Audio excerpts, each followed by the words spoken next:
அனைவருக்கும் வணக்கம். நாம் இந்த வீடியோவில் எதை பற்றி பார்க்க போகிறோம் அப்படின்னா நேஷனல் நியூஸ், அதாவது தேசிய லெவலில் நடந்த 2025 ஜனவரி டு செப்டம்பர் வரைக்கும் நடந்த கரண்ட் ஈவெண்ட் தான் இப்போ பார்க்க போகிறோம். ஸோ வாங்க ஒவ்வொரு கொஸ்டினாக பார்த்துடலாம். கேள்வி எண் 1, who was elected as the 15th Vice President of India in September 2025? September 2025 இந்தியாவோட 15வது துணை குடியரசுத் தலைவர் யார் அப்படின்னு சொல்லி கொஸ்டினை கேட்டிருக்காங்க. ஸோ ஆன்சர் பார்த்தீங்கன்னா ஆப்ஷன் டி. யார் அப்படின்னா சிபி ராதாகிருஷ்ணன் அவர்கள். சிபி ராதாகிருஷ்ணன் யார் அப்படின்னு பார்த்தீங்கன்னா இவர் வந்து திருப்பூர் மாவட்டம், தமிழகத்தை பூர்வீகமாக கொண்டவர், திருப்பூர் மாவட்டத்தை சேர்ந்தவர். ஸோ அதுதான் இந்த கொஸ்டினோட ஸ்பெஷல். சிபி ராதாகிருஷ்ணன் அவர்கள் 15வது துணை குடியரசுத் தலைவராக தேர்ந்தெடுக்கப்பட்டிருக்கிறார். அடுத்ததாக பார்த்தீங்கன்னா ஆப்ஷன் சியில் இருக்கிறவர் யாருன்னு பார்த்தீங்கன்னா சுதர்சன் ரெட்டி. சுதர்சன் ரெட்டி யார் அப்படின்னு பார்த்தீங்கன்னா இவரை எதிர்த்து எதிர்கட்சி சார்பில் நியமிக்கப்பட்ட ஒரு, அதாவது கேண்டிடேட், வேட்பாளர், எதிர்கட்சி சார்பில் நிப்பாட்டப்பட்ட ஒரு வேட்பாளர். இப்போ இவங்க 2 பேர், அது போக ஜெகதீப் தன்கர், ஏ ஆப்ஷன் பார்த்தீங்கன்னா ஜெகதீப் தன்கர், இவர் தான் 14வது துணை குடியரசுத் தலைவர். ஸோ இந்த மாதிரி ஆப்ஷனில் 3 பேர் நேமும் இருக்கு. ஸோ இவங்க 2 பேரும் பாருங்க. இப்போ வந்து நமக்கு ஒரு விஷயம் தெரியணும், ஒன்று பிரசிடென்ட், இன்னொன்று வைஸ் பிரசிடென்ட். ஸோ இவங்களோட நியமனம் எப்படி இருக்கும் அப்படின்னு பார்த்தீங்கன்னா பிரசிடென்ட்டை பொறுத்தளவில் முதல்ல வைஸ் பிரசிடென்ட் பார்த்துருவோம். இந்த கொஸ்டின் வந்து வைஸ் பிரசிடென்ட் சார்ந்து இருக்கிறதுனால லோக்சபா, ராஜ்யசபா, ஸோ 2ஓட எம்பிக்கள் நியமன, அதாவது தேர்ந்தெடுக்கப்பட்ட எம்பிக்கள் வந்து இவங்களுக்கு வைஸ் பிரசிடென்ட்டுக்கு ஓட்டு போடுவாங்க. பிரசிடென்ட்டை பொறுத்தளவில் எக்ஸ்ட்ரா யார் வருவா அப்படின்னு பார்த்தீங்கன்னா சட்டமன்றத்தில் உள்ள எம்எல்ஏக்கள், மக்களால் தேர்ந்தெடுக்கப்பட்ட இந்த எம்எல்ஏக்களும் எக்ஸ்ட்ரா ஓட்டு போடுவாங்க. ஸோ இதுதான் இந்த குடியரசுத் தலைவர் மற்றும் துணை குடியரசுத் தலைவருக்கான தேர்தலோட கான்செப்ட். அடுத்து வேற என்ன அப்படின்னு பார்த்தோம்னா இவங்களோட ஓட்டு. இப்போ ராஜ்யசபா, லோக்சபால மொத்தம் பார்த்தீங்கன்னா 752 வாக்குகள் இவங்களுக்கு இருக்கும். ஸோ இதில் இந்த சிபி ராதாகிருஷ்ணன் அவர்களுக்கு பார்த்தீங்கன்னா 452 வாக்குகள் விழுந்திருக்கும். இவருக்கு சுதர்சன் ரெட்டி அவர்களுக்கு பார்த்தீங்கன்னா 300 வாக்குகள் விழுந்திருக்கும். இந்த சுதர்சன் ரெட்டி அவர்கள் பார்த்தீங்கன்னா இவர் முன்னாள் உச்சநீதிமன்ற நீதிபதியாக இருந்திருக்காங்க. ஸோ இவங்க எதிர்கட்சி சார்பில் நிப்பாட்டப்பட்ட வேட்பாளராக இருக்கிறாங்க. ஸோ இதுதான் இந்த கொஸ்டினில் நம்ம தெரிஞ்சுக்க வேண்டியது. 15வது துணை குடியரசுத் தலைவர் யாருன்னு பார்த்தோம்னா சிபி ராதாகிருஷ்ணன் அவர்கள். அடுத்ததா கேள்வி எண் 2, on July 24, 2025 India signed a landmark free trade agreement FTA with which country அப்படின்னு கேட்டிருக்காங்க. என்ன அப்படின்னு பார்த்தீங்கன்னா ஜூலை 24, 2025 அன்று இந்தியா முக்கியமான தடையில்லா வர்த்தக உடன்படிக்கை எந்த நாட்டோட பண்ணியிருக்காங்க அப்படின்னு சொல்லி கேட்டிருக்காங்க. ஸோ எந்த நாடு அப்படின்னு பார்த்தோம்னா யுனைடெட் கிங்டம், இங்கிலாந்து அப்படிங்கிறது தான் answer. So United kingdom answer. இதில் வந்து அந்த FTA அப்படிங்கிறதுக்கு அப்ரிவேஷனும் பார்த்துக்கோங்க, ஃப்ரீ ட்ரேடு அக்ரிமெண்ட். இது வந்து முக்கியமான தடையில்லா, சமீபத்தில் நிகழ்த்தப்பட்ட ஒரு முக்கியமான தடையில்லா வர்த்தக உடன்படிக்கை அப்படின்னு சொல்லி இதில் சொல்லியிருக்காங்க. ஸோ இது முக்கியமான கொஸ்டின். அடுத்ததாக பார்த்தீங்கன்னா கேள்வி எண் 3, what is the name of the world first digital tribal university launched by ministry of tribal affairs in new Delhi அப்படின்னு சொல்லி கேட்டிருக்காங்க. என்ன அப்படின்னா புதுடெல்லியில் பழங்குடியினர் நல அமைச்சகம் தொடங்கி வைத்த உலகின் முதல் டிஜிட்டல் பழங்குடியினர் பல்கலைக்கழகத்தின் பேர் என்னன்னு கேட்டிருக்காங்க. ஆன்சர் பார்த்தீங்கன்னா ஆப்ஷன் சி, ஆதி சான்ஸ்கிரிட் அப்படின்னு சொல்லி சொல்லியிருக்காங்க. ஆதி சான்ஸ்கிரிட் அப்படிங்கிறது தான் இதோட name. So answer C correct answer. என்ன அப்படின்னு பார்த்தீங்கன்னா நம்ம இந்த பழங்குடி நலமைச்சகம் வந்து பள்ளிகள் தொடங்கியிருப்பாங்க. அதுக்கு பேர் பார்த்தீங்கன்னா ஏகலைவன் பள்ளிகள் அப்படின்னு சொல்லி நேம் வச்சுருப்பாங்க. இந்த நிலைமையில் வேர்ல்டுலேயே ஃபஸ்ட் டைமாக பார்த்தீங்கன்னா இந்த முதல் டிஜிட்டல் பல்கலைக்கழகம் இந்தியாவில் தான் தொடங்கியிருக்காங்க. ஸோ அதுக்கான பேர் தான் இந்த ஆதி சான்ஸ்கிரிட் அப்படிங்கிறது. So answer C is the correct answer. அடுத்ததான் கேள்வி எண் 4 என்ன அப்படின்னா இன் it's 56th meeting the GST Council approved which of the following rate structure under GST 2.0. அதாவது GSTயோட 56வது கவுன்சில் கூட்டத்தில் அந்த 2.0, அதாவது ஜிஎஸ்டியோட 2.0 சொல்றாங்க, இந்த விகித அமைப்பு அங்கீகரித்தது அப்படின்னு சொல்லி கொடுத்துருக்காங்க. ஸோ ஃபர்ஸ்ட் ஆப்ஷன் பாருங்க. இது பார்த்த உடனே இப்போ பொதுவாக நம்மளால பேசப்படுறது இந்த 2 விஷயத்தை தான் சொல்லுவாங்க. ஆனால் நம்ம டக்குன்னு ஃபர்ஸ்ட் ஆப்ஷனை குறிச்சிடக்கூடாது. இது வந்து ராங். செகண்ட் ஆப்ஷன் தான் வரும். ஏன்னா இந்த 40% ஒன்று இருக்கு. இப்போ இதுக்கு முன்னாடி என்னெல்லாம் இருந்துச்சு அப்படின்னா 5 இருக்கும், 12 இருக்கும், 18 இருக்கும், 28 இருந்துச்சு. ஸோ இப்போ இந்த 2ஐயும் எடுத்துட்டு இதுக்கு பதிலாக இந்த 40ங்கிற புதுசாக ஒன்று சேர்த்துருக்காங்க. இப்போ இந்த 2 பார்த்தீங்கன்னா இந்த 12ங்கிறது நிறைய பொருட்கள் வந்து 5%, 28 இருக்கிற நிறைய பொருட்கள் வந்து 18% உள்ள போயிடுச்சு. ஸோ இந்த மாதிரி இதை மாற்றிருக்காங்க. ஸோ இதுதான் இந்த ஜிஎஸ்டி 2.0. இது நடைமுறைக்கு வந்தது எப்போன்னு பார்த்தீங்கன்னா செப்டம்பர் 22, 2025 அப்படிங்கிறத முக்கியமாக நோட் பண்ணிக்கோங்க. அடுத்ததாக பார்த்தீங்கன்னா இந்த 40% எதுக்கு அப்படின்னு பார்த்தீங்கன்னா புகையிலை சார்ந்த பொருட்கள், மனிதனுக்கு கேடு விளைவிக்கக்கூடிய புகையிலை சார்ந்த பொருட்களுக்கு இந்த 40%ங்கிறத இதாக போட்டிருக்காங்க. ஸோ 5%, 18% ப்ளஸ் 40% அப்படிங்கிறத முக்கியமாக நோட் பண்ணிக்கோங்க. ஏன்னா இந்த மாதிரி வச்சு குழப்பறதுக்கான அதிகபட்ச வாய்ப்புகள் இருக்கு. ஸோ இந்த கொஸ்டினை பொறுத்தளவில் இதை நோட் பண்ணிக்கோங்க. ஜிஎஸ்டி 2.0. அடுத்து கேள்வி எண் 5 என்ன கொடுத்துருக்கான்னு பாருங்க.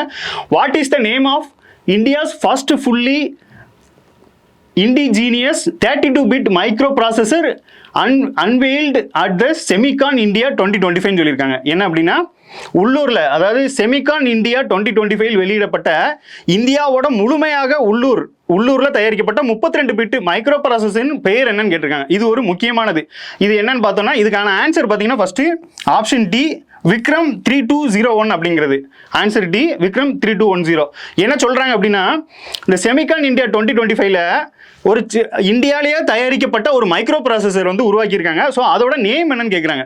இப்போ அதுக்கான நேம் என்னன்னு பார்த்தீங்கன்னா இந்த விக்ரம் 3201 அப்படிங்கிறது. இந்த விக்ரம்ங்கிறது யாரோட பேர் அப்படின்னு பார்த்தீங்கன்னா இந்தியாவோட விண்வெளி தந்தையான விக்ரம் சாராபாய் அவர்களோட நேமை தான் இந்த நம்ம விக்ரம் அப்படிங்கிறத இது பண்ணியிருக்கோம். இது வந்து 32 பிட் அப்படிங்கிறதுனால இந்த 3201 அப்படிங்கிற நம்பரும் இருக்கு. ஸோ இதை பார்த்துக்கோங்க. ஸோ விக்ரம் 3201 அப்படிங்கிறத முக்கியமாக நோட் பண்ணிக்கோங்க. ஸோ இது வந்து இதில் வந்து பிரதமர் வந்து சமீபத்தில் ஒரு விஷயம் சொல்லியிருப்பாங்க இது சம்மந்தமாக. என்ன அப்படின்னு பார்த்தீங்கன்னா உள்நாட்டில எல்லாம் தயாரிக்கிற மாதிரி, அதாவது சின்ன சிப்ல இருந்து பெரிய ஷிப்பு வரைக்குமே இந்தியாவிலே தயாரிக்கணும். ஸோ இந்த மாதிரி ஒரு சுதேசி கான்செப்டை வந்து இந்தியாவில் பிரபலப்படுத்திட்டு வராங்க. அந்த வகையில் இந்த விக்ரம் 32ங்கிறது ஒரு முக்கியமான ஒன்றா கருதப்படுது. ஸோ இதை நோட் பண்ணிக்கோங்க. அடுத்ததாக பார்த்தீங்கன்னா கொஸ்டின் நம்பர் 6 என்ன கொடுத்துருக்கான்னு பாருங்க. Which 2 Indian text were inscribed in the UNESCO Memory of the World Registration in 2025. அதாவது 2025ல யுனெஸ்கோவோட மெமரி ஆஃப் த வேர்ல்டு பட்டியலில் எந்த 2 இந்திய நூல்கள் சேர்க்கப்பட்டிருக்குன்னு சொல்லுங்க. நமக்கு வழக்கமாக தெரியும் புக்ஸ் அண்ட் ஆத்தர்ஸ்லேருந்து ஒரு கொஸ்டின் வந்து கண்டிப்பாக கேட்டுகிட்டே இருப்பாங்க. ஸோ அந்த வகையில் சமீபத்தில் யுனெஸ்கோவோட memory of the world register புக்கில் வந்து 2 புக்கு இந்தியாவை சேர்ந்த புக்கு வந்து ஆட் ஆயிருக்கு. ஸோ அது என்ன புக் அப்படின்னு கேட்டிருக்காங்க. ஆப்ஷன் பி நாட்டியஸ்திரா, அதாவது நாட்டிய சாஸ்திரம் மற்றும் ஸ்ரீமத் பகவத்கீதா அப்படிங்கிறது. ஸோ இந்த 2 புக்கை நோட் பண்ணிக்கோங்க. நாட்டியஸ்திரா நாட்டிய கலை சம்பந்தமாகவும் ஸ்ரீமத் பகவத்கீதை, அதாவது ஆன்மீகம், அந்த பகவத்கீதை சம்பந்தமாகவும் 2 புக்கை வந்து ஆட் பண்ணியிருக்காங்க. ஸோ அந்த மெமரி பட்டியலில் வந்து, அதாவது யுனெஸ்கோவோட மெமரி ஆஃப் த வேர்ல்டு அப்படிங்கிற அந்த பட்டியலில் இந்த 2 புத்தகமும் ஆட் ஆயிருக்கு அப்படிங்கிறத முக்கியமாக பார்த்துக்கோங்க. இது வந்து புக்ஸ் அண்ட் ஆத்தர்ஸ் அந்த கேட்டகரியில் இந்த கொஸ்டினை வந்து சேர்த்துக்கலாம். ஸோ இது 2 புக்கும் முக்கியமான புக்கு. ஸோ நோட் பண்ணிக்கோங்க. அடுத்த கேள்வியின் 7 என்ன சொல்லியிருக்கான்னு பாருங்க. Bairabi Sairang railway line connects which north east capital to the Indian railway network for the first time அப்படின்னு சொல்லியிருக்காங்க. அதாவது பைராபி சைராங் ரயில் பாதை எந்த வடகிழக்கு மாநில தலைநகரை இந்திய ரயில்வே கட்டமைப்புடன் முதன்முறையாக இணைக்கிறது. அதாவது ஒரு தலைநகரோட ஒரு ஸ்டேட்டோட தலைநகரை வந்து இந்தியாவோட அந்த ரயில்வே இன்ஃப்ராஸ்ட்ரக்சரோட இணைக்குது அப்படின்னு சொல்லியிருக்காங்க. ஸோ எந்த ஸ்டேட் அப்படின்னு பார்த்தோம்னா ஐஸ்வால். இது வந்து மிசோரமில் இருக்குது. இது எங்கே இருக்குது அப்படின்னு பார்த்தீங்கன்னா இந்த மிசோரம் ஸ்டேட்டில் உள்ள அதோட தலைநகரான அந்த ஐஸ்வாலில் தான் இந்த ரயில்வே இணைப்பு வந்து நடந்திருக்கு அப்படிங்கிற விஷயத்த நோட் பண்ணிக்கோங்க. இந்த ரயில்வே சம்மந்தமாக பார்க்கும்போது பார்த்தீங்கன்னா சமீபத்தில் நம்மளுக்கு வந்து புல்லட் ட்ரெயின் கான்செப்ட் ஒன்று இருக்குது. அது வந்து குஜராத்தோட அகமதாபாத்திலிருந்து மகாராஷ்டிராவோட மும்பை வரைக்குமே அது வந்து செயல்படுத்த இருக்கிறாங்க. ஜப்பான் நாட்டோட உதவியோட அந்த ப்ராஜெக்டை செயல்படுத்திருக்காங்க. அது போக ஹைப்பர் லூப் அப்படிங்கிற ஒரு கான்செப்ட். இந்த ஹைப்பர் லூப் என்னன்னு பார்த்தீங்கன்னா அந்த குழாய் மாதிரி ஒரு அமைப்பு இருக்கும், அதுக்குள்ள ட்ரெயின் போகிற மாதிரி ஹை ஸ்பீடில் போகிற மாதிரி சமீபத்தில் சென்னையில் தான் அதோட சோதனை ஓட்டம் நடந்துச்சு அப்படிங்கிறதையும் தெரிஞ்சுக்கோங்க. ஸோ ரயில்வே சம்மந்தமாக நிறைய கேட்பாங்க. ஸோ அது சார்ந்து கொஞ்சம் நோட் பண்ணிக்கோங்க. அடுத்த கேள்வியின் 8 which protected area of the Odisha has been declared the 107th national park in India. National park உங்களுக்கு நல்லாவே தெரியும். நேஷனல் பார்க்கை பற்றி நமக்கு நிறைய கேள்விகள் வந்துகிட்டே இருக்கும். இந்தியாவோட முதல் நேஷனல் பார்க் எதுன்னு பார்த்தீங்கன்னா ஜிம் கார்பெட் பூங்கா. அந்த வகையில் 107வது நேஷனல் பார்க், அதாவது விச் ஆஃப் ஒடிசாவின் எந்த பாதுகாக்கப்பட்ட பகுதி வந்து இந்தியாவின் 107வது தேசிய பூங்காவாக அறிவிக்கப்பட்டிருக்கு? 107வது தேசிய பூங்காவாக அறிவிக்கப்பட்டது எந்த பூங்கான்னு கேட்டிருக்காங்க. சிம்லிபால் வைல்ட் லைஃப் சாங்சுரி அப்படிங்கிறது தான். ஸோ ஆன்சர் வந்து சிம்லிபால் வைல்ட் லைஃப் சாங்சுரி. இது எங்கே இருக்குது அப்படின்னா ஒடிசாவில் இருக்குது. இது எத்தனையாவது அப்படின்னு பார்த்தீங்கன்னா 107வது. ஸோ இது மூணுமே டேட்டா. இது எப்படி மாற்றி கேட்டாலும் நம்ம அடிக்கிற மாதிரி நீங்கள் பார்த்துக்கோங்க. So Similipal wild life sanctuary அப்படிங்கிறது தான் இதுக்கான கரெக்டான answer. Option A right answer. அடுத்து கேள்வி எண் 9. Who was become the world largest, அதாவது third largest biofuel producing country in March 2025 சொல்லியிருக்காங்க. அதாவது இந்த பயோஃபியூல், அதாவது தேர்ட் லார்ஜஸ்ட் பயோஃபியூல் எந்த கண்ட்ரி அப்படின்னு கேட்குறாங்க. மார்ச் 2025 படி உலகின் 3வது பெரிய உயிரி எரிவாயு உற்பத்தி நாடாக எது இருக்கிறது அப்படின்னு கேட்குறாங்க. இந்த கேள்வியை பொறுத்தளவில் ஒரு விஷயம் ஞாபகம் வச்சுக்கோங்க. அதாவது வேர்ல்டுலேயே இந்தியா ஒரு விஷயத்தில் முன்மாதிரி இருக்கும், முதன்மையாகவும் இருக்கும். அதே மாதிரி இந்தியாவை பொறுத்தளவில் தமிழ்நாடு ஒரு விஷயத்தில் முன்மாதிரியும் முதன்மையாக இருக்கும். அந்த வகையில் வேர்ல்டில் தேர்ட் லார்ஜஸ்ட் பயோஃபியூல் எது அப்படின்னு பார்த்தோம்னா நம்ம இந்தியா தான். So option C is the correct answer. So India வந்து நம்ம தேர்ட் லார்ஜஸ்ட் பயோஃபியூலில் இருக்கும் அப்படிங்கிற விஷயத்தை தெரிஞ்சுக்கோங்க. அடுத்ததாக பார்த்தீங்கன்னா கேள்வி எண் 10.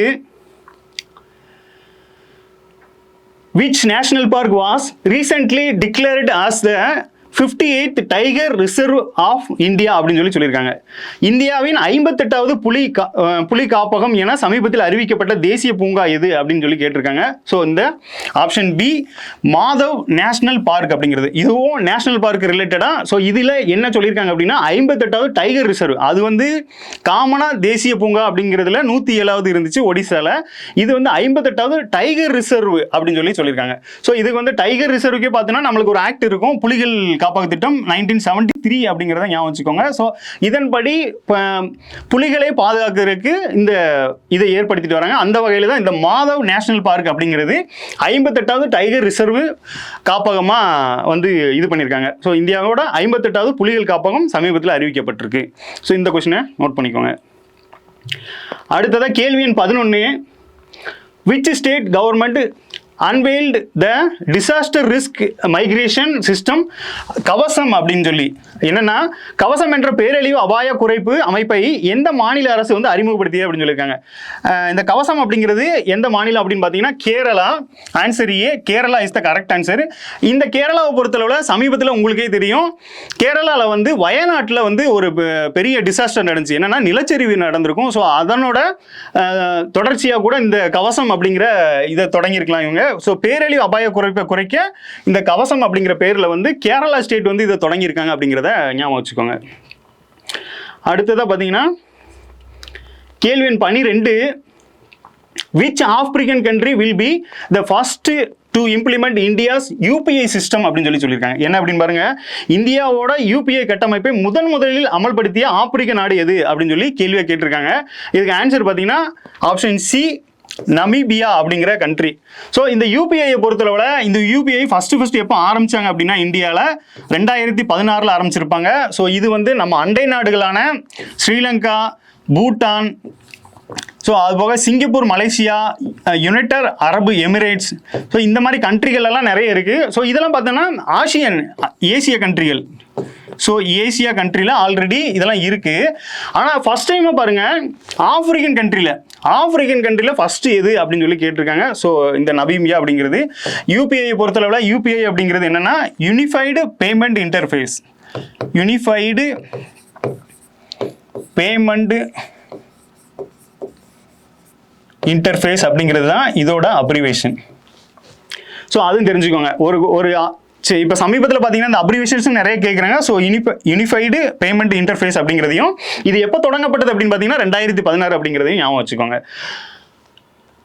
அடுத்த கேள்வி எண் 13. அதாவது சாம்பிள் ரிஜிஸ்ட்ரேஷன் சிஸ்டம்னு ஒன்று இருக்குது, SRS, sample registration system. Statistical report 2023 what was India's infant morality rate IMR at the national level அப்படின்னு சொல்லியிருக்காங்க. அதாவது மாதிரி பதிவு அமைப்பின் புள்ளி விவர அறிக்கை 2023 படி தேசிய அளவில் இந்தியாவின் குழந்தை இறப்பு விகிதம் எவ்வளவாக இருந்தது அப்படின்னு சொல்லி கேட்டிருக்காங்க. இதில் நமக்கு அந்த IMR ரிப்போர்ட்னு ஒன்று வரும். இது பார்த்தீங்கன்னா இன்ஃபன்ட் மாரலிட்டி ரிப்போர்ட் அப்படிங்கிறது. ஸோ இதை தான் மெயினாக கேட்டிருக்காங்க. இது பாருங்க, ஆன்சர் வந்து சி ஆப்ஷன். என்ன அப்படின்னா, அதாவது 1000 குழந்தைகளுக்கு 1000 குழந்தைகள்ல 30 குழந்தைகள் இந்த மாதிரி பெர்த்தில் வந்து இந்த இதில் இறக்குறாங்க அப்படிங்கிற மாதிரி சொல்லியிருக்காங்க. ஸோ இறப்பு விகிதம்ங்கிறது 1000ல் 30 குழந்தைகள் இறக்குறாங்க அப்படிங்கிற புள்ளி வரும் தற்போது இருக்கு அப்படிங்கிற 2023 படி இருக்கு அப்படிங்கிறத சொல்லியிருக்காங்க. ஸோ இது வந்து இந்தியாவை பொறுத்தளவில் இந்த இன்ஃப்ராஸ்ட்ரக்சர், அதாவது மெடிக்கல் இன்ஃப்ராஸ்ட்ரக்சர்னால இந்த இறப்பை வந்து குறைச்சிக்கிட்டே வருவாங்க. அதாவது அந்த குழந்தைங்களை இன்குபேட்டரில் வைக்கிறது, ஸோ அதுக்கு அவங்களுக்கான ட்ரீட்மெண்ட் கொடுக்குறது, பிறக்கும் போதே நிறைய டிசீஸோட பிறக்கும் போது அதை இது பண்ணுறதுக்கான கிளியர் பண்ணுறதுக்கான விஷயங்கள்லாம் பண்ணுவாங்க. அதில் இந்தியாவில் பார்த்தீங்கன்னா தமிழ்நாடு ரொம்பவே சிறப்பாக செயல்பட்டு இருக்காங்க. ஸோ மருத்துவ கட்டமைப்பில் நல்லாவே பண்ணிட்டு இருக்காங்க. ஸோ அதனால் இந்த ரேட்டிங் வந்து இந்த 1000ல் 30ங்கிறது இன்னும் குறைஞ்சிக்கிட்டே வரும் அப்படிங்கிற மாதிரி எதிர்பார்க்கலாம். ஸோ இப்போ தற்போதைக்கு பார்த்தீங்கன்னா 2023 படி இந்த 30ல் இருக்குது அப்படிங்கிறத இப்போ தெரிஞ்சுக்கோங்க. அடுத்த கேள்வி எண் 14 என்ன கொடுத்துருக்காங்கன்னு பாருங்கள். Which is the first multinational company to export electric vehicle from India? அதாவது இந்தியாவில் இருந்து மின்சார வாகனங்களை ஏற்றுமதி செய்யும் முதல் பன்னாட்டு நிறுவனம் எதுன்னு கேட்டிருக்காங்க. ஸோ இது வந்து இந்த செட்ரான் அப்படிங்கிற கம்பெனி தான். தமிழில் பாருங்க, சிட்ரோன் அப்படிங்கிற கம்பெனி. இந்த சிட்ரோன் கம்பெனியை பொறுத்தளவில் முதல்ல, அதாவது ஃபர்ஸ்ட் டைமாக வந்து பார்த்தீங்கன்னா இந்த எலக்ட்ரானிக்கல், அதாவது வெளிநாட்டு கம்பெனிகள்லாம் இந்தியாவில் வந்து அந்த கார்களை தயாரிப்பாங்க, இந்தியாவிலே சேல்ஸ் பண்ணுவாங்க. இது போக வெளிநாடுகளுக்கு கப்பல் மூலமாக ஏற்றுமதி செய்வாங்க. ஸோ இந்த வகையில் இந்த எலக்ட்ரானிக் வெஹிக்கிளை வந்து இப்போ கவர்மெண்ட்டே வந்து பார்த்தீங்கன்னா நிறைய இது பண்ணுறாங்க. அதாவது சுற்றுச்சூழலுக்கு இது ஏற்றதாக இருக்கும் அப்படின்னு சொல்லி கவர்மெண்ட்டே நிறைய ப்ரொஜெக்ட் பண்ணும்போது இந்த வாகனங்களை வந்து ஏற்றுமதி செய்ததில் முதல் கம்பெனி எதுன்னு கேட்டிருக்காங்க, இந்த சிட்ரோன் அப்படிங்கிற கம்பெனி. இதில் நம்ம கூடுதலாக தெரிஞ்சுக்க வேண்டியது பார்த்தீங்கன்னா, சமீபத்தில் தமிழ்நாட்டில் பார்த்தீங்கன்னா வின்ஃபாஸ்ட் அப்படிங்கிற கம்பெனி வந்து பார்த்தீங்கன்னா, வின்ஃபாஸ்ட் வந்து தமிழ்நாட்டில் முதல்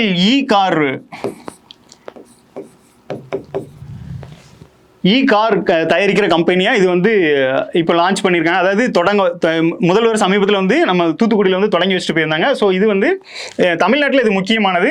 ஆனால் இந்திய லெவலில் பார்க்கும்போது இந்த ஏற்றுமதியில் இந்த சிட்ரான் அப்படிங்கிற கம்பெனி வந்து இருக்குது அப்படிங்கிறத தெரிஞ்சுக்கோங்க. ஸோ தமிழ்நாட்டை பொறுத்தவரை இந்த வின்ஃபாஸ்ட் முக்கியமானது. இந்திய லெவலில் இவங்க ஃபர்ஸ்ட் டைமாக இதை ஏற்றுமதி செய்கிறாங்க அப்படிங்கிறத தெரிஞ்சுக்கோங்க. அதாவது கப்பல் மூலியமாக வெளிநாடுகளுக்கு கொண்டு போயிட்டு இருக்காங்க. அடுத்த கேள்வி பார்த்தீங்கன்னா, கேள்வி எண் 15 என்ன சொல்றாங்க அப்படின்னு பாருங்க. The central government has banned the animal painkiller Nimslolide due to it is side effect on which animal அப்படின்னு சொல்லியிருக்காங்க. அதாவது மத்திய அரசு எந்த விலங்கின் உடல்நலில் பக்க விளைவுகளை ஏற்படுத்துவதால் விலங்கு வலி நீக்க மருந்தான நைம்சுலைடு அப்படிங்கிற இந்த மருந்தை வந்து தடை செய்தது அப்படின்னு சொல்லியிருக்காங்க. ஸோ இது வந்து பார்த்தீங்கன்னா இதுக்கான ஆன்சர் வந்து டி ஆப்ஷன், வேர்ல்ட்ஷர் அப்படிங்கிறது. வேர்ல்ட்ஷர் அப்படின்னு பார்த்தீங்கன்னா இது ஒரு கரைவளம்னு கொடுத்துருக்காங்க. இது வந்து கழுகு வகை இனத்தை சார்ந்தது. ஓகே தானே? இது வந்து ஒரு கழுகு வகை இனத்தை சார்ந்தது. இது வேர்ல்ட்ஷர் அப்படிங்கிறத பார்த்துக்கோங்க. இது வந்து கரைவளம் அப்படின்னு கொடுத்துருக்காங்க. ஸோ இது வந்து ஒரு கழுகு வகை இனத்தை சார்ந்தது. இது வந்து ஒரு வலி நிவாரணி மருந்தாக செயல்பட்டுருக்கு. ஸோ இது வந்து இந்த கழுகு வகை இனத்திலேருந்து எடுத்ததை இது தடை செஞ்சுருக்காங்க அப்படிங்கிறதையும் கொடுத்துருக்காங்க. அடுத்த கேள்வி பாருங்க. கேள்வி எண் 16. Which city was declared the cleanest city in the Super Swachh League category அப்படின்னு சொல்லியிருக்காங்க. இந்த சூப்பர் ஸ்வச் கேட்டகரி லீக் பிரிவில் இந்தியாவோட மிகச்சிறந்த சுத்தமான நகரமாக எது அறிவிக்கப்பட்டுன்னு கேட்டிருக்காங்க. இது வந்து இதுக்கு ஆன்சர் வந்து பார்த்தீங்கன்னா ஆப்ஷன் பி, இந்தூர் அப்படிங்கிறது. இது எங்கே இருக்குது அப்படின்னா மத்திய பிரதேசில் இருக்குது. இந்த ஸ்வச் பாரத் ஸ்கீம் எல்லாருக்குமே தெரியும். 2014 அக்டோபர் 2ஆம் தேதி இது வந்து தொடங்கப்பட்டிருக்கும். ஸோ இந்த ஸ்வச் பாரத்தின் கீழே, அதாவது ஒரு விஷயத்தை தொடங்கணும் அப்படின்னா அதுக்கு அதுக்கு வந்து விருதுகள் கொடுக்கும்போது அந்த விஷயம் வந்து நல்ல ஒரு growth ஆகும் அப்படிங்கிற நம்பிக்கையில் அதுக்கு அவார்டு கொடுத்துட்ருக்காங்க. இந்த சூப்பர் ஸ்வச் லீக் கேட்டகரியில் பார்த்தீங்கன்னா இந்தூர் தான் தொடர்ச்சியாகவே இவங்க அந்த கிளீனஸ்ட் சிட்டிங்கிற கான்செப்டை பார்த்தீங்கன்னா தொடர்ச்சியாகவே இந்த இந்தூர் தான் வந்து வாங்கிட்டு இருக்காங்க. இது வந்து எங்கே இருக்குது அப்படின்னு பார்த்தீங்கன்னா இந்த மத்திய பிரதேசில் இருக்குது அப்படிங்கிறத தெரிஞ்சுக்கோங்க. ஸோ ஸ்வச் பாரத் ஸ்கீம் வந்து 2014 அக்டோபர் 2 தொடங்கப்பட்டது அப்படிங்கிறதையும் தெரிஞ்சுக்கோங்க. அடுத்ததாக கேள்வி எண் 17. அதாவது செஞ்சி ஃபோர்ட், அந்த Gingee fort recently declared a UNESCO world heritage site located in which state அப்படின்னு சொல்லி கேட்டிருக்காங்க. சமீபத்தில் யுனெஸ்கோவோட உலக மரபுசார் தளமாக அறிவிக்கப்பட்ட செஞ்சி கோட்டை எந்த மாநிலத்தில் இருக்குன்னு கேட்டிருக்காங்க. ஸோ இது வந்து ஆப்ஷன் பி தமிழ்நாடு தான். ஸோ தமிழ்நாட்டில் உள்ளவங்களுக்கு தெரியும் இந்த செஞ்சி கோட்டை வந்து தமிழ்நாட்டில் தான் இருக்குது அப்படிங்கிறதையும். ஸோ இதில் வந்து ரீசெண்டாக வந்து உலக மரபுசார் தலமாக இந்த செஞ்சிக்கோட்டை வந்து அறிவிக்கப்பட்டிருக்கு அப்படிங்கிற விஷயத்த கூடுதலாக தெரிஞ்சுக்கோங்க. இது வந்து இந்த தமிழ்நாட்டில் முதன்மை அப்படிங்கிற கான்செப்டில் இதை நம்ம எடுத்துக்கலாம். அடுத்து கேள்வி எண் 18. Where was Asia's first vertical line span railway bridge new Pamban bridge inaugurated recently அப்படின்னு கேட்டிருக்காங்க. என்ன அப்படின்னு பாருங்க, ஆசியாவிலேயே முதல் செங்குத்து ரயில்வே பாலம், அதாவது புதிய பாம்பன் பாலம் சமீபத்தில் எந்த மாநிலத்தில் திறக்கப்பட்டது? இது தமிழ்நாட்டை பொறுத்தளவில் தமிழ்நாட்டில் இருக்கவங்களுக்கு தெரியும் பாம்பன் வந்து எங்கே இருக்குது அப்படின்னு சொல்லி ராம்நாடு மாவட்டத்தில் தான் இருக்குது. ஸோ அந்த வகையில் ஆப்ஷன் பி தமிழ்நாடு தான் இதுக்கு கரெக்டான ஆன்சரு. இதில் என்ன அப்படின்னு பார்த்தீங்கன்னா இது வந்து ஏசியாவிலேயே முதல் செங்குத்து பாலமாக இருக்குது அப்படிங்கிற விஷயம். ஸோ சமீபத்தில் பிரதமர் அவர்கள் வந்து இந்த பாலத்தை திறந்து வச்சாங்க. இது வந்து ஏசியாவிலேயே முதல் செங்குத்து ரயில்வே பாலம் அப்படிங்கிற விஷயத்தையும் சிறப்பாக சொல்கிறாங்க. இது வந்து எந்த மாவட்டத்தில் இருக்குன்னா ராம்நாடு மாவட்டம், தமிழ்நாட்டுக்குள்ளே தான் இருக்குது அப்படிங்கிற விஷயத்தை தெரிஞ்சுக்கோங்க. இந்த ரயில்வே தொடர்பாக நிறைய கேள்விகள் வரும். ஸோ அது போக நான் புல்லட் ட்ரெயின் சொல்லியிருக்கேன். இந்த ஹைப்பர் லூப் ட்ரெயினும் இப்போ அட்வான்ஸ்டாக இருக்குது அப்படிங்கிற விஷயத்தையும் தெரிஞ்சுக்கோங்க. கேள்வி எண் 19. Which Indian app has been awarded the United Nations-ஓட WSIS அப்படிங்கிற சாம்பியன் அவார்டை வந்து 2025 ஜெனீவா சுவிட்சர்லாந்தில் நடந்த ஈவெண்ட்டில் வந்து வாங்கியிருக்காங்க. ஸோ அதாவது ஜெனீவா சுவிட்சர்லாந்தில் உள்ள ஐக்கிய நாடுகள் உலக தகவல் சமுதாய விருது 2025 எந்த இந்திய செயலிக்கு கொடுக்கப்பட்டிருக்கு அப்படிங்கிற மாதிரி கேட்டிருக்காங்க. ஸோ இதுக்கான ஆன்சர் பார்த்தீங்கன்னா option A Meri Panchayat app அப்படிங்கிறது தான். ஸோ இது பஞ்சாயத்து தொடர்பான ஒரு ஆப்புக்கு வந்து இந்த ஜெனீவா மற்றும் சுவிட்சர்லாந்தில் உள்ள ஐக்கிய நாடுகள் உலக தகவல் சமுதாய விருது 2025 நடந்த ஈவெண்ட்டில் வந்து இந்த ஆப்புக்கு வந்து இந்த விருதை கொடுத்துருக்காங்க அப்படிங்கிறது. ஸோ இந்த WSIS அப்படிங்கிறது என்னென்னா world social information service award அப்படிங்கிறத ஞாபகம் வச்சுக்கோங்க. ஸோ இதோட அப்ரிவேஷன் என்னன்னா world social information service award அப்படிங்கிறத ஞாபகம் வச்சுக்கோங்க. ஸோ 2025 அவார்டு வந்து இந்த மேரி பஞ்சாயத் ஆப் அப்படிங்கிற செயலிக்கு வந்து கொடுத்துருக்காங்க. இது ஒரு இந்தியாவை சேர்ந்தது அப்படிங்கிறத ஞாபகம் வச்சுக்கோங்க. அடுத்து கேள்வி எண் 20. என்ன சொல்லியிருக்காங்க அப்படின்னா recently which city has officially become the leopard capital of India அப்படின்னு சொல்லியிருக்காங்க. அதாவது சமீபத்தில் இந்தியாவில் சிறுத்தைகளின் தலைநகரம் என அதிகாரப்பூர்வமாக அறிவிக்கப்பட்ட நகரம் எதுன்னு கேட்டிருக்காங்க. ஸோ இது வந்து என்னன்னு பார்த்தீங்கன்னா ஆப்ஷன் ஏ பெங்களூரு அப்படிங்கிறது தான் கரெக்ட் ஆன்சரு. ஸோ இதை வந்து நம்ம ரிலேட் பண்ணிக்கலாம். யாரோட ரிலேட் பண்ணிக்கணும் அப்படின்னா ஹிஸ்ட்ரியில் வந்து திப்பு சுல்தான் அவர்கள் வருவார். அவரை நம்ம என்ன சொல்லுவோம் அப்படின்னு பார்த்தீங்கன்னா இந்திய புலி அப்படின்னு சொல்லி சொல்லுவோம். ஸோ அந்த வகையில் பார்த்தீங்கன்னா இந்த சிறுத்தையும் பார்த்தீங்கன்னா இந்த புலி வகையை சார்ந்தது தானே. ஸோ அந்த வகையில் இந்த சிறுத்தை அப்படிங்கிறது பெங்களூரு, அவரை வந்து மைசூர் புலின்னு நம்ம சொல்லுவோம். ஸோ இந்த பெங்களூரு அப்படிங்கிறது தான் சிறுத்தைகளின் தலைநகரம் அப்படின்னு அழைக்கப்பட்டிருக்கு சமீபத்தில்.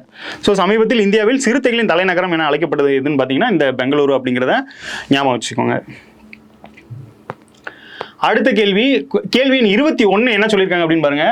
Which state has been become the first fully literate state in India அப்படின்னு சொல்லியிருக்காங்க. இந்தியாவில் முழுமையாக கல்வியறிவு கொண்ட மாநிலம் முதல் மாநிலம் எதுன்னு கேட்டிருக்காங்க. ஸோ ஆன்சர் பார்த்தீங்கன்னா ஆப்ஷன் ஏ மிசோரம் அப்படிங்கிறது. ஸோ இந்தியாவிலேயே முழுமையான இந்த கல்வி சார்ந்தது மருத்துவம் சார்ந்ததெல்லாம் நிறைய கேட்பாங்க. ஸோ அந்த வகையில் இந்த கல்வி அறிவு கொண்ட முதல் மாநிலம் எதுன்னு கேட்டிருக்காங்க, மிசோரம் அப்படிங்கிறத ஞாபகம் வச்சுக்கோங்க. இப்போ இதே ஸ்டேட் வந்து இதுக்கு முன்னாடி பார்த்தோம் ஐஸ்வாலில் வந்து அந்த ட்ரெயினோட கனெக்ஷன் வந்து அதான் ஐஸ்வால்லையும் இந்தியாவோட அந்த ரயில்வே இன்ஃப்ராஸ்ட்ரக்சரும் இணைக்கிற மாதிரி ஒரு கனெக்ஷன் வந்து சமீபத்தில் ஏற்படுத்தியிருப்பாங்க அப்படிங்கிற முன்னாடி ஒரு கொஸ்டினில் பார்த்துருப்போம். ஸோ அதே ஆன்சர் தான் இந்த மிசோரம் அப்படிங்கிறத ஞாபகம் வச்சுக்கோங்க. அடுத்தது கேள்வி 22. Where was India's first bamboo based bio refinery inaugurated அப்படின்னு சொல்லி கொடுத்துருக்காங்க. இந்தியாவின் முதல் மிளகு கிடையாது, இது வந்து மூங்கில் அப்படின்னு வரும். மூங்கில் அடிப்படையிலான உயிர் சுத்திகரிப்பு நிலையம் எங்கு திறக்கப்பட்டது அப்படின்னு சொல்லி கொடுத்துருக்காங்க. ஸோ எங்கன்னு பார்த்தீங்கன்னா இந்த கோலாகட் அப்படிங்கிற இடத்துல, இது வந்து அஸ்ஸாம் ஸ்டேட்ல இருக்கு. ஆப்ஷன் ஏ கோலாகட் அஸ்ஸாம் அப்படிங்கிற இடத்துல இந்த மூங்கில் அடிப்படையிலான உயிரி சுத்திகரிப்பு, அதாவது மூங்கில வச்சு பயோ சுத்திகரிப்பு இந்த ஸ்டேட்ல பண்ணியிருக்காங்க அப்படிங்கிற, இது ஃபர்ஸ்ட் டைம் அப்படிங்கிற, இந்தியாவில் ஃபர்ஸ்ட் டைமா மூங்கில பயன்படுத்தி உயிர் சுத்திகரிப்பு பயோ ரீஃபைண்டு பண்ணியிருக்காங்க அப்படிங்கிறது முக்கியமான கொஸ்டினா இருக்கு. ஸோ இந்த கோலாகட் அஸ்ஸாம் ஸ்டேட் அப்படிங்கிறத ஞாபகம் வச்சுக்கோங்க. அடுத்து கேள்வி எண் 24. Which bridge is the world highest railway arc bridge inaugurated by PM Modi in Jammu and Kashmir அப்படின்னு சொல்லியிருக்காங்க. இது ஒரு முக்கியமான கொஸ்டின். உலகின் மிக உயரமான ரயில்வே வளைவு பாலம் ஜம்மு மற்றும் காஷ்மீரில் பிரதமர் மோடி சமீபத்தில் திறந்து வச்சது எது அப்படின்னு சொல்லி கேட்டிருக்காங்க. ஸோ இது வந்து ஜம்மு காஷ்மீரில் உள்ள ஆப்ஷன் சி செனாப் பிரிட்ஜ் அப்படிங்கிறது தான். இந்த செனாப் ஆற்றின் குறுக்கே கட்டப்பட்ட இந்த பிரிட்ஜ் தான் பார்த்தீங்கன்னா இந்த உலகிலேயே மிக உயரமான ரயில்வே வளைவு பாலம் அப்படின்னு சொல்லியிருக்காங்க. ஸோ இந்த பாலத்தை பொறுத்த அளவில் பார்த்தீங்கன்னா இந்த பாலத்தை வடிவமைச்சாங்க, அதாவது டிசைன் பண்ணவங்க யார் அப்படின்னு பார்த்தோம்னா மாதவி லதா அப்படிங்கிறவங்க. இவங்க யார் அப்படின்னு பார்த்தீங்கன்னா ஐஐஎஸ்சியோட ப்ரொஃபஸர் அப்படின்னு சொல்கிறாங்க. ஸோ அவங்க பேராசிரியராக ஒர்க் பண்ணுறவங்க. இந்த பாலத்தை அவங்க தான் டிசைன் பண்ணியிருக்காங்க. ஸோ கிட்டத்தட்ட 17 வருஷமாக அந்த டிசைனை வந்து அதாவது அதுக்காக உழைச்சிருக்காங்க அப்படிங்கிற மாதிரி சொல்கிறாங்க. ஸோ இவங்க வந்து ஐஏஎஸ்சி அப்படின்னு சொல்லப்படுற இந்தியன் இன்ஸ்டியூட் ஆஃப் சயின்ஸ் அப்படிங்கிற அந்த இன்ஸ்டியூட்டில் ப்ரொஃபஸராக இருக்கிறாங்க. ஸோ இவங்க தான் இந்த மாதவி லதா அப்படிங்கிறவங்க தான் இந்த பாலத்தை வந்து டிசைன் பண்ணியிருக்காங்க அப்படிங்கிற விஷயத்தை தெரிஞ்சுக்கோங்க. ஸோ இந்த செனாப் பிரிட்ஜ் தான் உலகிலேயே பார்த்தீங்கன்னா உயரமான ரயில்வே வளைவு பாலம் அப்படிங்கிற ஒரு ஸ்பெஷலை பெற்றிருக்கு. அது நம்ம இந்தியாவுக்குள்ள இருக்குது அப்படிங்கிறது தான் மெயின், செனாப் பிரிட்ஜ். அடுத்ததாக பாருங்கள் கேள்வி 25. What is the name of the world first digital tribal university launched in Delhi அப்படின்னு சொல்லியிருக்காங்க. ஸோ இந்த கேள்வி ஆல்ரெடி நம்ம பார்த்தது தான். So option B Adi Sanskrit அப்படிங்கிறது தான். ஸோ ஆதி சான்ஸ்கிரிட் அப்படிங்கிறது டெல்லியில் உள்ள தொடங்கப்பட்ட உலகின் முதல் டிஜிட்டல் பழங்குடியின பல்கலைக்கழகத்தின் பெயர் என்னன்னு கேட்டிருக்காங்க. ஸோ ஆதி சான்ஸ்கிரிட் அப்படிங்கிறத ஞாபகம் வச்சுக்கோங்க. அடுத்த கேள்வி பாருங்க, கேள்வி 26. What is the name of the 44th India site inscribed in the UNESCO world heritage list அப்படின்னு சொல்லியிருக்காங்க. என்ன அப்படின்னா யுனெஸ்கோவோட உலக பாரம்பரிய தொகுப்பில் 44வது இந்திய இடமாக சேர்க்கப்பட்ட தளம் எதுன்னு கேட்குறாங்க. ஸோ மராத்தியர்களோட இந்த மிலிட்ரி லேண்ட்ஸ்கேப்பு தான் வந்து 44வது இந்திய உலக பாரம்பரிய தொகுப்பில் 44வது இந்திய இடமாக சேர்க்கப்பட்டிருக்குது. Option D Maratha military landscape அப்படிங்கிறது. என்னன்னு பார்த்தீங்கன்னா இதுக்கு முன்னாடி இந்த யுனெஸ்கோவோட உலக பாரம்பரியத்தில் 43 இடங்கள் ஆல்ரெடி இருக்கு. ஸோ இப்போ சமீபத்தில் 44வது இடமாக என்ன சேர்க்கப்பட்டிருக்கு அப்படின்னு பார்த்தீங்கன்னா இந்த மராத்தியர்களோட இந்த மிலிட்ரி லேண்ட்ஸ்கேப் சேர்க்கப்பட்டிருக்கு. ஸோ அதை தான் கொடுத்துருக்காங்க. ஸோ 44வது அதில் தமிழ்நாட்டிலையுமே ஒரு சில இடங்கள் இருக்கு. ஸோ அதனால இந்த இது கொடுத்துருக்காங்க. அடுத்ததாக பார்த்தீங்கன்னா கேள்வி எண் 27. which freight train holds the record as the longest in Asia? அதாவது ஆசியாவிலே நீளமான சரக்கு ரயில் எதுன்னு கேட்டிருக்காங்க. ருத்ராட்சா அப்படிங்கிறது தான். ருத்ராட்சா அப்படிங்கிற பேரில் இந்த ட்ரெயின் வந்து இது வந்து ஆசியாவிலே நீளமான சரக்கு ரயில். நல்லா நோட் பண்ணிக்கோங்க, ஆசியாவிலே நீளமான சரக்கு ரயில். இதோட லென்த்து பார்த்தீங்க அப்படின்னா 4.5 கிலோமீட்டர் இருக்குமா. பாருங்க, 4.5 கிலோமீட்டர் லென்த்துக்கு இந்த ட்ரெயின் மட்டுமே இருக்கும். அது போக இதில் வந்து 354 பெட்டிகள் இருக்குமா, அதாவது வேகன்ஸ்ன்னு சொல்லுவாங்க. ஸோ 354 பெட்டிகள் இங்கே இருக்கும். இதுதான் பார்த்தீங்கன்னா இந்த ஏசியாவிலேயே பெரிய ட்ரெயின். இது சமீபத்தில் வந்து பிரதமர் தொடங்கி வச்சாங்க. ஸோ இது வந்து ஆசியாவிலேயே பெரிய ட்ரெயின் அப்படின்னு சொல்கிறாங்க. இது பேர் ருத்ராட்சா அப்படிங்கிறது தான் ஞாபகம் வச்சுக்கோங்க. இது 4.5 கிலோமீட்டர் லென்த்துக்கு இருக்கும். 354க்கும் மேற்பட்ட பெட்டிகள் இதில் இருக்குது அப்படிங்கிறதையும் தெரிஞ்சுக்கோங்க. அடுத்ததாக கேள்வி எண் 28. which state in India has established the country's first underwater museum அப்படின்னு சொல்லியிருக்காங்க. அதாவது நாட்டின் முதல் நீர்மூழ்கி அருங்காட்சியகம் எந்த மாநிலத்தில் அமைக்கப்பட்டிருக்கு அப்படிங்கிற கேள்வி கேட்டிருக்காங்க. ஆப்ஷன் ஏ மகாராஷ்டிரா அப்படிங்கிறத ஆன்சரு. இந்த கேள்வியை பொறுத்தளவில் இப்போ வந்து இது அதாவது இந்த நீர்மூழ்கி அருங்காட்சியகம் பார்க்கும்போது இது வந்து பொதுவாக கோஸ்டல் ஏரியாவில் தான் இருக்கும். ஆனால் இந்த கேள்வியில் 4 ஆப்ஷனுமே பார்த்தீங்கன்னா கோஸ்டல் ஏரியாவாக இருக்குது. ஒருவேளை வேற ஏதாவது மாற்றி கொடுத்துருந்தாங்க அப்படின்னா அதை நம்ம நெக்லெக்ட் பண்ணி அதை ஆன்சராக கொண்டு வர்றதுக்கு ட்ரை பண்ணலாம். ஸோ அந்த மாதிரி கொண்டு வரலாம். ஆனால் இந்த கொஸ்டினை பொறுத்தளவில் 4மே கோஸ்டல் ஏரியா அப்படிங்கிறதுனால இதில் மகாராஷ்டிரா அப்படிங்கிறது தான் கரெக்ட் ஆன்சர். அடுத்ததாக கேள்வி எண் 29 பாருங்க. Which state has launched India's first tribal genome sequencing project to improve the health of tribal communities அப்படின்னு சொல்லியிருக்காங்க. என்ன அப்படின்னா, பழங்குடியின மக்களின் சுகாதாரத்தை மேம்படுத்தும் நோக்கில் இந்தியாவின் முதல் பழங்குடியின மரபணு வரிசைப்படுத்தல் திட்டத்தை தொடங்கிய மாநிலம் எதுன்னு கேட்டிருக்காங்க. இந்த கேள்வியை கொஞ்சம் உற்று நோக்கணும். என்னன்னு பார்த்தீங்கன்னா, இந்த ஜார்க்கண்டு, ஒடிசாலாம் பார்த்தீங்கன்னா அதிக பழங்குடியின மக்களை கொண்டுள்ளது. ஸோ நீங்கள் இந்த கொஸ்டினை பார்த்தோன்னே இவங்க தான் இருப்பாங்க அப்படின்னு நம்ம நினச்சிடக்கூடாது. ஆனால் வந்து பார்த்தீங்கன்னா ஆன்சர் வந்து குஜராத் ஸ்டேட்டு தான் இந்த மரபணு விஷயத்த பண்ணியிருக்காங்க அப்படிங்கிற விஷயத்தை தெரிஞ்சுக்கோங்க. ஸோ இந்த மாதிரி விஷயங்களும் கொஞ்சம் அழுத்தமாக படிச்சுக்கோங்க. பழங்குடியின மக்களின் சுகாதாரத்தை மேம்படுத்தும் நோக்கில் இந்தியாவின் முதல் பழங்குடியின மரபணு வரிசைப்படுத்தும் திட்டத்தை தொடங்கிய மாநிலம் எதுன்னு கேட்டிருக்காங்க. குஜராத் அப்படிங்கிறது தான் சரியான answer. So option C correct answer. அடுத்ததா பாருங்க கேள்வி 30. Who has been appointed as the 52nd Chief Justice of India அப்படின்னு சொல்லியிருக்காங்க. என்னன்னா, அதாவது இந்தியாவின் 52வது தலைமை நீதிபதியாக நியமிக்கப்பட்டவர் யாருன்னு கேட்குறாங்க. ஸோ இந்தியாவோட இந்த நீதித்துறை சம்பந்தமான செய்திகளில் இது முக்கியமான செய்தியாக இருக்கும். ஸோ இந்த வகையில் 52வது தலைமை நீதிபதி நியமிக்கப்பட்டவங்க யார் அப்படின்னு கேட்டிருக்காங்க. இதில் இருக்கிறவங்க எல்லாருமே தலைமை நீதிபதியாக இருந்தவங்க தான். ஸோ இந்த வகையில் இந்த சந்திரசூட் இதில் ஆன்சர் முதல்ல பார்த்துருவோம்.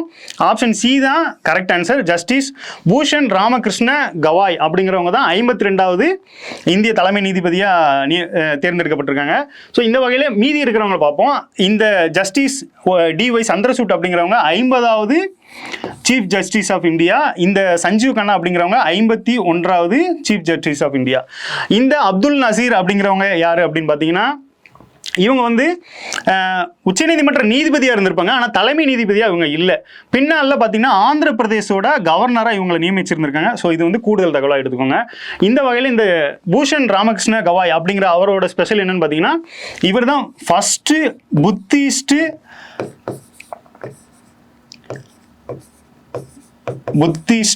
Chief justice of India. So புத்த மதத்தை சார்ந்த முதல் சீஃப் ஜஸ்டிஸ் ஆஃப் இந்தியா யார் அப்படின்னு பார்த்தீங்கன்னா, இந்த ஜஸ்டிஸ் பூஷன் ராமகிருஷ்ண கவாய் அப்படிங்கிறவங்க. அது போக இரண்டாவது second Dalit chief justice of India அப்படிங்கிற விஷயத்தையும் சொல்கிறாங்க. ஸோ அப்போ வந்து நம்ம ஸ்கூல் புக்கில் வந்து first chief justice of India அதாவது Dalit first chief justice of India, அவரோட நேம் பார்த்தீங்கன்னா ஜி பாலகிருஷ்ணன் அப்படின்னு கொடுத்துருப்பாங்க. ஸோ அதை நோட் பண்ணிக்கோங்க கூடுதலாக. ஸோ இந்த கொஸ்டினை பொறுத்தளவில் பாருங்க, இதில் கேள்வி என்ன அப்படின்னா 52வது சீஃப் ஜஸ்டிஸ் ஆஃப் இந்தியா யாருன்னு கேட்டிருக்காங்க. ஸோ ஜஸ்டிஸ் பூஷன் ராமகிருஷ்ண கவாய் அப்படிங்கிறவங்க தான் 52வது சீஃப் ஜஸ்டிஸ் ஆஃப் இந்தியா.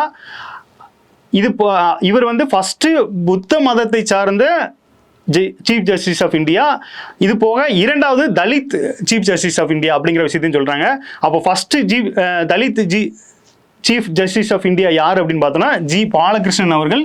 இவர் நம்ம ஸ்கூல் புக்கில் 12th